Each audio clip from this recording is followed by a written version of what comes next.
Hey everybody, this is Modern Refugee. I've been on this discretion and prepping kick here for the last few days. I'm going to continue it with this video. Now, where we are here in Michigan, there was a lot of illegal liquor and alcohol cooked during Prohibition. And I heard a lot of those stories when I was a kid, and hiding and stashing shit is kind of in my DNA because of that. And there's always one story that I got told that I like that I'm going to share with you guys here. There was a guy, he was a shoe salesman. And he actually hauled liquor that they cooked up here down to Detroit. And he would put those bottles of liquor into the shoe boxes. And there was one time where there was a car accident. And when he was going down to Detroit, and what he did was he stuck around and helped the police and helped clean everything up and helped look after people. And when everything was calmed down, then he left. And nobody was the wiser that he had all that liquor in those shoe boxes in his vehicle. And that's what I kind of want to talk about today, is hiding your stuff that it just at a quick glance nobody is the wiser. Now, I've been doing this a long time, prepping and stuff. But there was a time when I wasn't quite as smart as I am now, back when I first started out. I was always smart when it came to, putting up food and doing that kind of stuff. But the whole OPSEC thing of it, I've learned, and I'd like you guys to maybe learn from my mistake.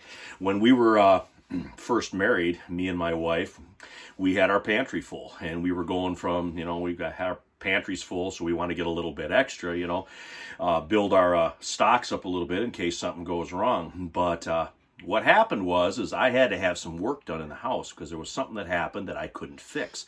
So I had to have some repair people come in. Well, where they had to work is kind of where I had all my stuff. So I was like, damn, this was kind of dumb. So I had to move some of my stuff, and I had to rearrange stuff. So when they came in, they didn't see a big old pile of stuff.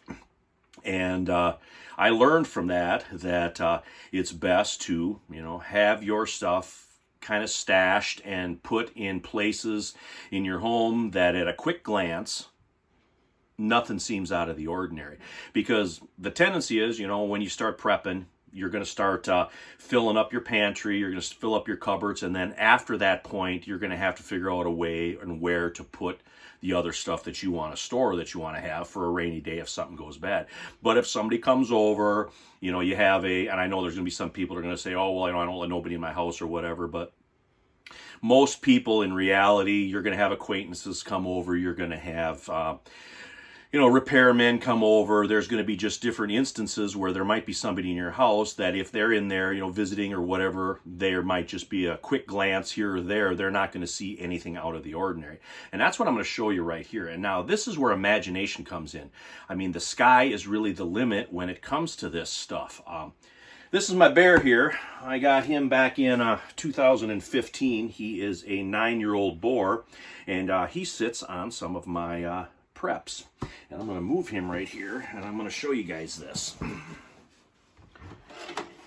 This old trunk here, I have basically converted to food storage. Now, at a quick glance, you look in here and you see a trunk with a bear rug sitting on top of it. It's like, they got grandma's quilt in that or whatever, and that's exactly what I want it to be. At a quick glance, if somebody looks in here, they're none the wiser for what is in this case or in this trunk. And, is it a pain in the ass to rotate this stuff and go through it? Yeah, it is. Once a year we kind of go through this stuff and we kind of rearrange it, pull some stuff out, add some stuff back in. But this right here has got quite a bit of food in it. You combine this stuff in here with a big bag of rice, some pasta. We've got meat in here. We've got vegetables. We got fruit. We've got stuff like refried beans, pintos, probably some canned potatoes in here like that. We've got just quite a bit of stuff in here. And this right here doesn't take up just a ton of space. And if you'd want to take this to the next level, you could drop these cans down another level in here, and you could put a couple of quilts or blankets or something in here. So even if you open this, it still looks like a trunk with some blankets and stuff in it. So This hiding in plain sight and prepping in plain sight is going to be a theme that I think is going to become more and more important as inflation goes up, as prices go up, as basically things deteriorate. And I'm feeling with the gas prices and the inflation and everything, things are going to deteriorate. So you might not want to advertise that you got one room in your house that's all full of preps or something. You might want to have a system in place ahead of time where you can kind of hide some of your stuff. And in 2 seconds, we can have this all put back the way it was. And again, it's none the worse for wear. Easy to access, easy to get something out of it.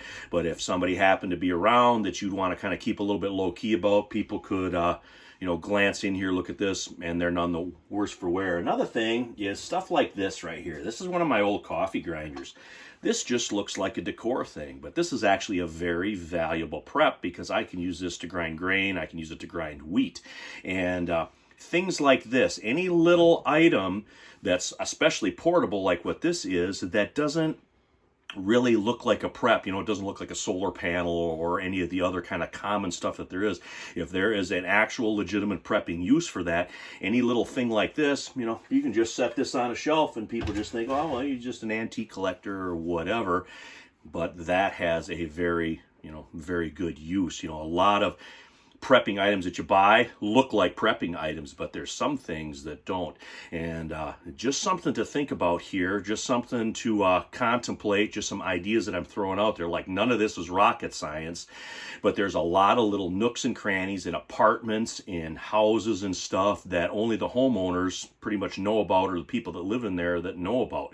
So that you can exploit those to put up some extra stuff that really, other than your pantry and your cupboard, nobody would be the wiser at a quick glance that there's anything in there extra that could help your family out in a bad time, and especially if crime and social disorder and stuff all increase. So anyway, hope you guys got something out of this video here. Just sharing some of my experiences that might be able to help the prepping community at large. But anyway, this is Modern Refugee. You guys take care.